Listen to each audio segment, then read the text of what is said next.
Welcome back to Paul's Tech News. Witness me, my brethren, for the hour has come which was long foretold. I shall recall for you now the very essence of the past week's tech news, made pure by being naturally filtered through my brain matter, so that all the dumb parts are left out, and most importantly, so you can face the coming week armed with the most lethal weapon at your disposal, knowledge. Careful, it's sharp. We had a double serving of GPU launches with NVIDIA's RTX 4070 Ti Super and AMD's Radeon RX 7600 XT 16GB making their debut. Intel might just be doing away with hyperthreading for their next-gen CPUs, and the runaway hit game Palworld that blew up this week has been breaking records, and possibly also some intellectual property rights along the way. It's time for Tech News. Excellent! Today's video is brought to you by the Tower 200 series cases from Thermaltake, featuring a vertical tower design with a 90-degree rotated motherboard and two pre-installed CT140 fans. The Tower 200 can support huge GPUs, including the RTX 4090, without compromising airflow thanks to an abundance of filtered ventilation panels, and it also supports 280mm AIOs, standard-size PSUs, and a sold separately 3.9-inch LCD panel kit to personalize your rig or display useful system stats. It's available in black, snow, or several unique shades of green, so for more on Thermaltake's The Tower 200 series cases, click the sponsor link in the video description. I was able to join the motley crew of tech reviewers who posted RTX 4070 Ti Super performance reviews on Tuesday when the embargo lifted, and the overall reaction can be summed up as okay. I guess. Okay, NVIDIA, the reviews seemed to say. It's a faster video card than the 4070 Ti non-Super by about 4 to 8% at 1080 and 1440, closer to 5 to 10% at 4K, depending on the games tested, of course. So while that, combined with the VRAM bump from 12GB to 16GB, are welcome, the middling reaction to the 4070 Ti Super launch at $800 is mostly due to the fact that the 4070 Ti non-Super was already pretty tough to stomach for the same amount. There will undoubtedly be buyers for these new cards, but I think that the $600 RTX 4070 Super that debuted last week will do a better job at enticing mid-range builders, and the $1,000 4080 Super that should be out on Wednesday will be favored for higher-end builds that can't quite reach the RTX 4090 level. The 4070 Ti Super's middle child situation wasn't helped by the MSI Ventus 3X sample units that went out to some reviewers either. Per NVIDIA, it was discovered that early versions of the card shipped with an incorrectly tuned VBIOS that resulted in performance results that were 5% or so below what they should be. Outlets like The Verge, PC Gamer, and Hardware Unboxed were notified of this less than 24 hours before the embargo lifted, which is kind of a worst-case scenario as a hardware reviewer.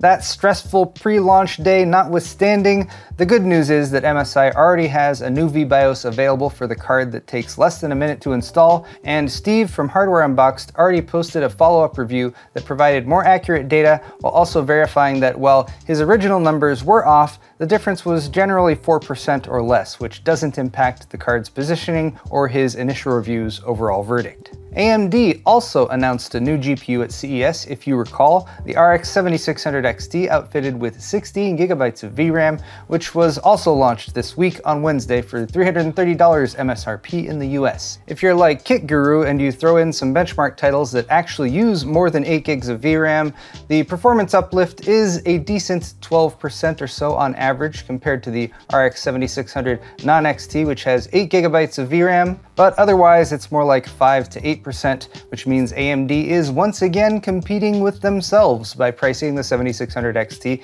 at $330, $60 more than the regular RX 7600. Savvy buyers will note that the RX 6700 XT is comparably priced, around $340, still has a decent 12GB VRAM buffer, and typically provides more than 10% better performance. The RX 6800 is also a significant upgrade for about $100 more currently. So along with the regular 7600, that's 3 viable and likely preferable alternatives to the RX 7600 XT for less money, the same amount of money, or a bit more money, and we're not even including NVIDIA GeForce and Intel Arc options. It seems like the RX 7600 XT 16GB is really leaning on its extra VRAM to justify its price, but unless you're looking specifically at running workstation or AI tasks that benefit from that VRAM, it is not going to do you a whole lot of good for now.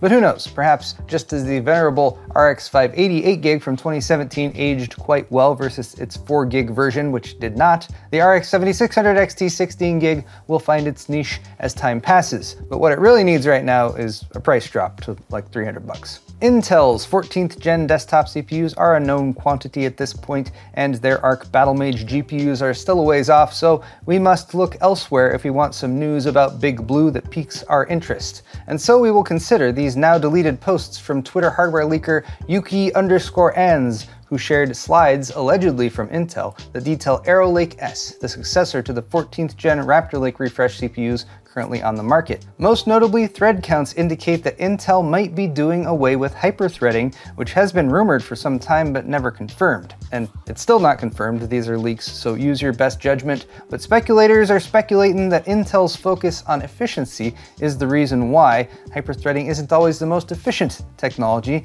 and it's true that their CPU team has had success with the hybrid E-cores that they've been using for a few generations now, which do not support hyperthreading either.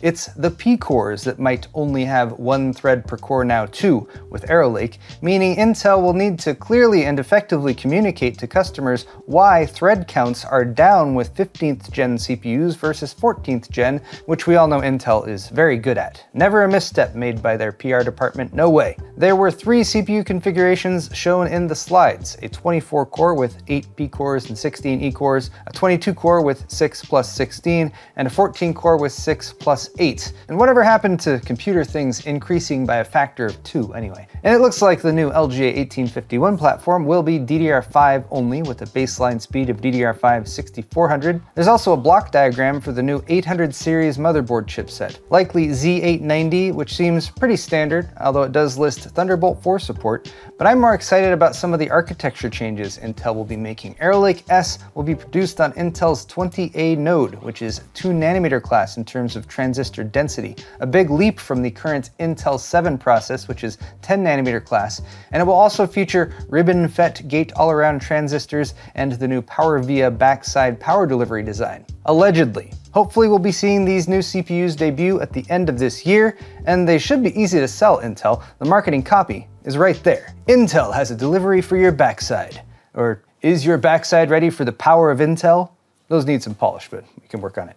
Speaking of a swift kick in the ass, it's time for tech briefs, which are mercifully short, especially for this first story. Just shy of 2,000 workers were told to pack up their cubicles and hit the road this week by Microsoft as part of the culling process that often follows large business acquisitions. It's only been about 3 months since Microsoft purchased Activision Blizzard for $69 billion, giggity, adding those employees to their gaming unit, but Thursday's news that 1,900 employees from that team were going to end their week jobless was still a bit of a shock. It represents about 9% of Microsoft's current 22,000 person headcount, and it was also announced that co-founder and design leader at Blizzard, Alan Adam, is departing, as well as the current Blizzard president, Mike Ibarra. Although the vibe I get from people who are actually fans of Blizzard games is that Mike leaving might be a good thing. Our hearts go out to those who lost their jobs. We hope they can find new jobs soon. But you know who didn't get laid off? Employees who were members of the Communications Workers of America Union. Just saying. AMD made good on its promise to be a thorn in Nvidia's side when it comes to the AI arms race, as they have now delivered their first shipments of Instinct MI300X AI GPUs, as verified by Sharon Zhao, chief executive at Lamine AI, who shared some images last weekend of both the AI accelerators apparently being protected by some sort of cage like they keep velociraptors in, as well as green console readout text, which always makes you feel like a hacker. 2023 saw the AI-generated floodgates open, drowning or consuming thousands of AI villages and families, but more importantly, AI hardware sales are insanely lucrative right now, and AMD wants a slice of that pie in 2024 and beyond. It's still too early to verify if AMD's chips actually outperform Nvidia's as they claimed, and it will likely vary based on application, but competition in the market is good, right? I mean, what could go wrong? Well, there is that. Apparently, data center power usage is scaling upward at a rapid pace, and while data centers aren't all AI inference farms, they're certainly not helping the problem. According to Bloomberg, data center power use could triple, and nationwide electricity demand is projected to rise by 1.5% per year, I assume. I'm not going to pay for a stupid Bloomberg subscription to find out, over the next 5 years. That's the fastest rate of growth since the 90s, back when life was simple and there were no problems in the world, if I recall correctly. This could lead to a resurgence in coal power plant usage, because what else are these entrepreneurs going to do? Turn their data centers off? Don't be ridiculous. How else will people continue to make their hot dog even hotter? Pretty hot hot dog. Hot dog could be hotter still. Volcano. Supernova. Center of the Big Bang. Can't get hotter than that. Actually, no, 2 Big Bangs. This is the best Reddit post I've ever read. You see my point. How else are we going to have hot dogs illustrated at the center of a multiverse conflagration where multiple Big Bangs are converging, creating an unimaginable level of heat and energy? So much power. And obviously, they must also have these AI farms working on an AI-generated solution to this problem right now. We should be just fine. Speaking of things that could easily be replaced with AI, the CEO of HP, Enrique Lores, did an interview with CNBC last week to demonstrate his complete detachment from the regular world and normal people. Printers often suck, but HP seems determined to make them worse, and the CEO would also like you to pay a monthly fee for the privilege of using their approved ink cartridges. Our long-term objective is to make printing a subscription, says Lores, seemingly without even the briefest moment of self-reflection. This was in response to HP getting sued for their anti-consumer efforts to prevent people from using third-party ink cartridges, as they should be able to, but personally, I can't seem to wrap my brain around these executives who get so excited about an idea that is blatantly anti-consumer with upsides only for their business, and then they try to sell us on it because apparently they think we're stupid. Get a laser printer, people, if you really need one, and I would suggest not buying HP until Enrique clears the paper jam in his ass that's being caused by his head. Finally, you might never have heard of the game called Palworld, but it's likely that you did hear about it this week if you even glanced at the internet. Riding a viral wave, the game sold 8 million copies and counting in just 6 days, apparently by virtue of basically being a Pokemon game that's actually quite fun compared to other recent officially licensed titles in that category. From my understanding, adding guns helped quite a bit. Not bad for a game that is still in early access mode and was just made available January 19th. But Palworld is not an official Pokemon game, and with great success often comes great scrutiny, starting with miffed, actual Pokemon fans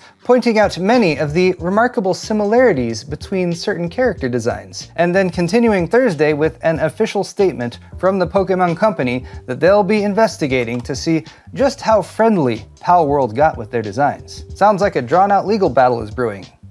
Fun. But, my friends, there you have it, tech news for the week, and if you liked it, click that like button or leave me a comment down below. While you're down there, all the articles I talked about today are linked in the video's description if you're interested in reading more, and you can check out my store at paulshardware.net for high-quality merchandise, t-shirts, hoodies, beer sets, and more. Subscribing to my channel is always a good call too. Thanks again, everyone, and we'll see you next week.